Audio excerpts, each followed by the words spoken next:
Indian murder mystery.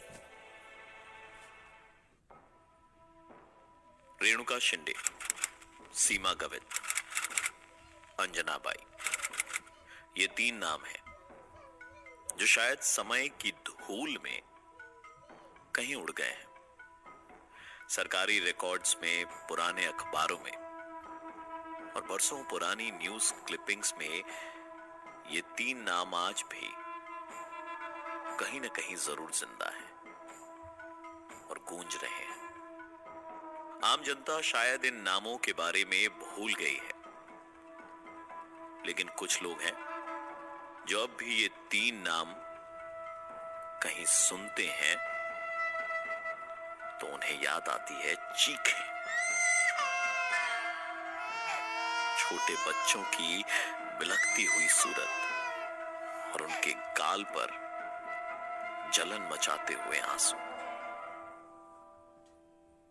जब आप बहुत देर तक बहुत ज्यादा रो लेते हैं ना, तो आंसुओं का नमक गाल को जलाने लगता है। कहीं सुना था कि ये जलन इस बात का इशारा होता है कि अब आपका रोना आपको तकलीफ दे रहा है, लेकिन ये तकलीफ उस तकलीफ के आगे कुछ भी नहीं जो इन 3 नामों ने छोटे छोटे मासूम बच्चों को दी थी।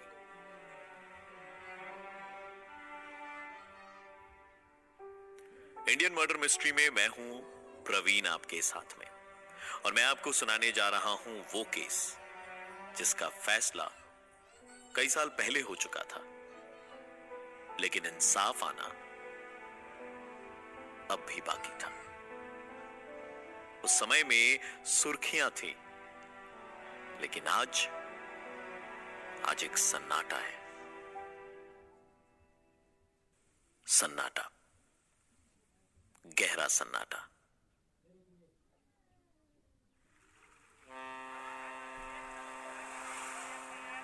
मुंबई उस समय तक बॉम्बे के नाम से जाना जाता था। 80s का टाइम था। मुंबई की सड़कें उन दिनों भी लोगों की भीड़ से खचाखच भरी हुई थी। मुंबई को सब सपनों की नगरी कहते हैं, लेकिन सबके सपने पूरे नहीं होते, और जिनके सपने पूरे नहीं होते वो अक्सर जुर्म की गलियों में घूमते नजर आते हैं। Here is another case from the crime-ridden streets of Mumbai.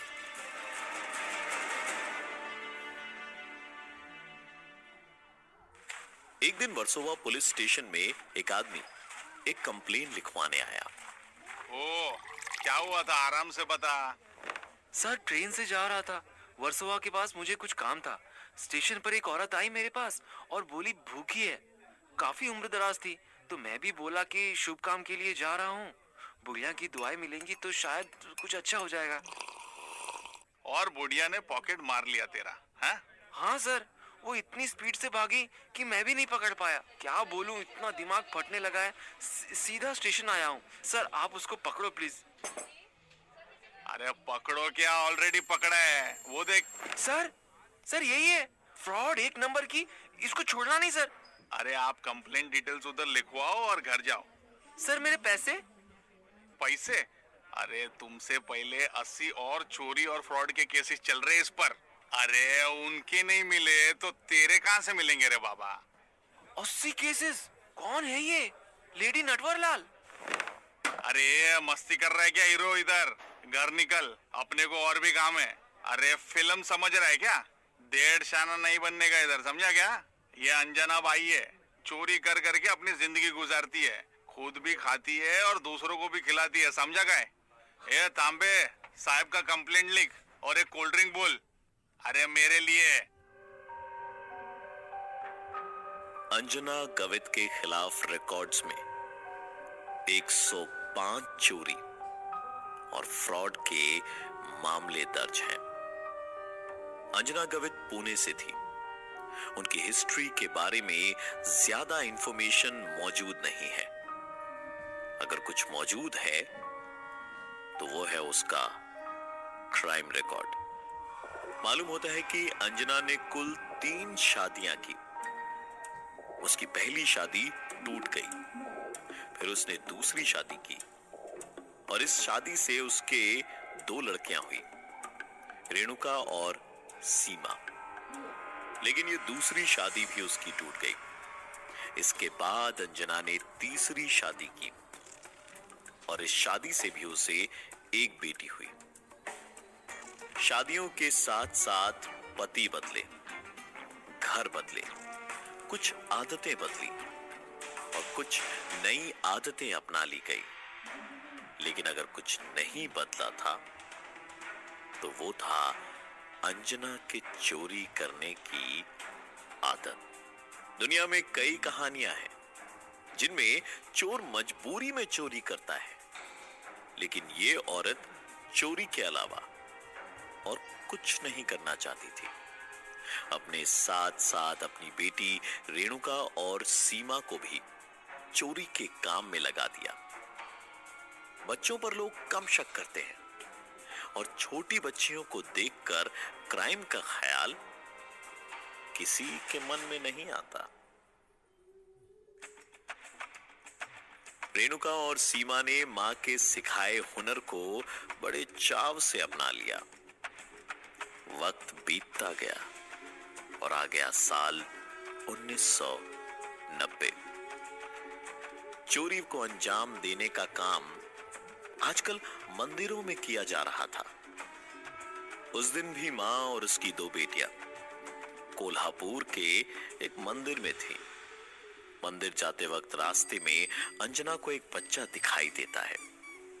आसपास की एक बस्ती से दूर तितलियों के पीछे भागते हुए शायद वो घर से दूर आ गया था और शायद इंतजार कर रहा था कि उसकी मां उसे देख ले तो उसे उठाकर उसके घर ले जाए। बच्चे की उम्र लगभग 2-2.5 साल की होगी।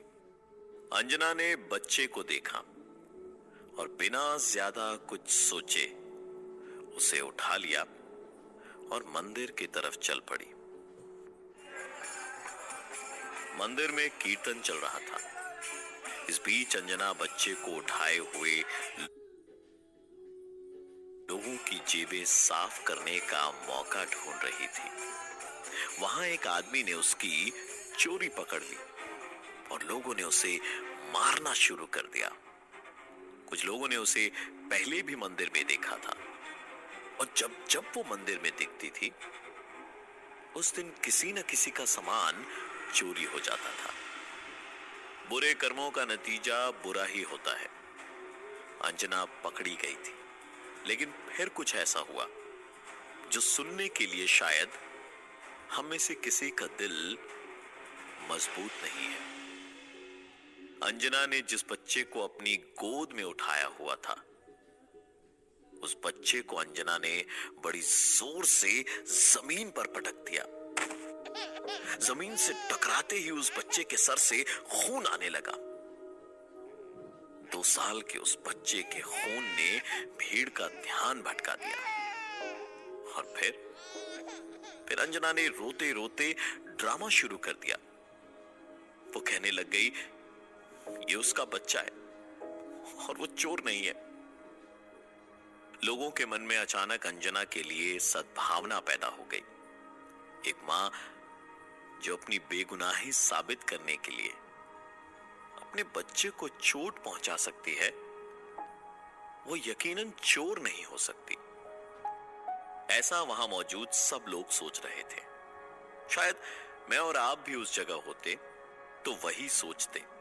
हमें भी यही लगता कि परेशान औरत है, गरीब है और कई दिन से शायद इसने खाना नहीं खाया है। बच्चे का पेट भरने के लिए अगर ये चोरी कर भी रही थी तो इसे माफ कर देना चाहिए। वहां मौजूद लोगों की भीड़ ने भी ऐसा ही सोचा। उस पर से दोनों बेटियों ने आकर मां के साथ मिलकर रो रो कर बुरा हाल कर लिया। अंत में उन्हें बिना किसी सवाल के कुछ पैसे देकर जाने दिया गया।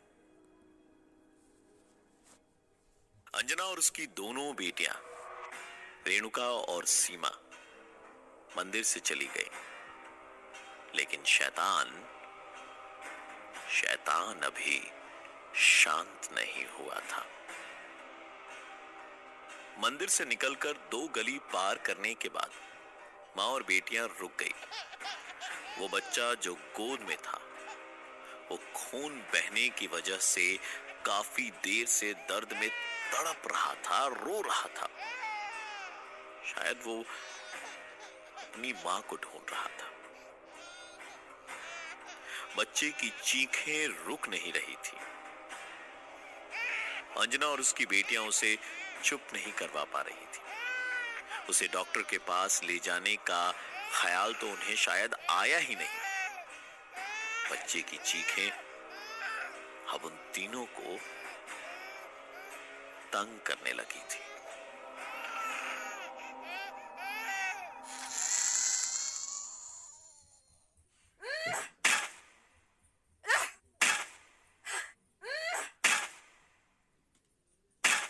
ये आवाज जो आप सुन रहे हैं, ये आवाज है उस बच्चे के सर को एक पिलर पर पटके जाने की।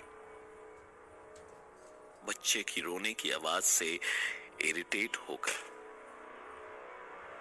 बेटियों ने बच्चे को टांगों से पकड़ के उठाया और फिर उसका सर एक खंभे में दे मारा और फिर बार बार मारा। बीच में रुककर उसने देखा कि अब बच्चे की रोने की आवाज बंद हो गई थी। मर गया कि जिंदा है? अरे देख अपने ना। मन की तसल्ली के लिए रेणुका ने बच्चे को टांगों के सहारे झुलाकर बच्चे का सर पिलर पर एक बार और पटका और फिर वहीं पास की एक नहर में उसे फेंक दिया।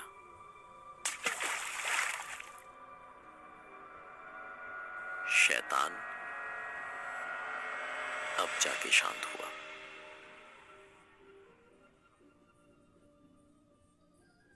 उस दिन रात में मां और बेटियां आपस में बातचीत कर रहे थे।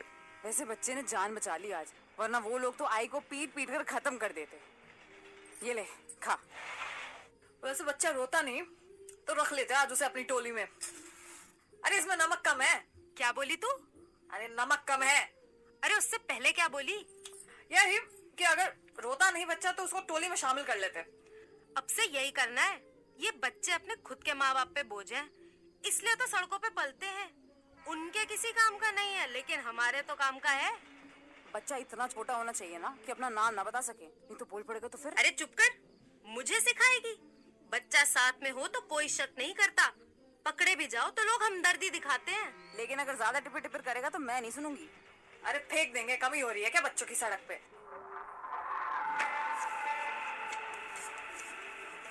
इंडियन मर्डर मिस्ट्री सीजन 2 में मैं सुना रहा हूं आपको किलर सिस्टर्स का केस।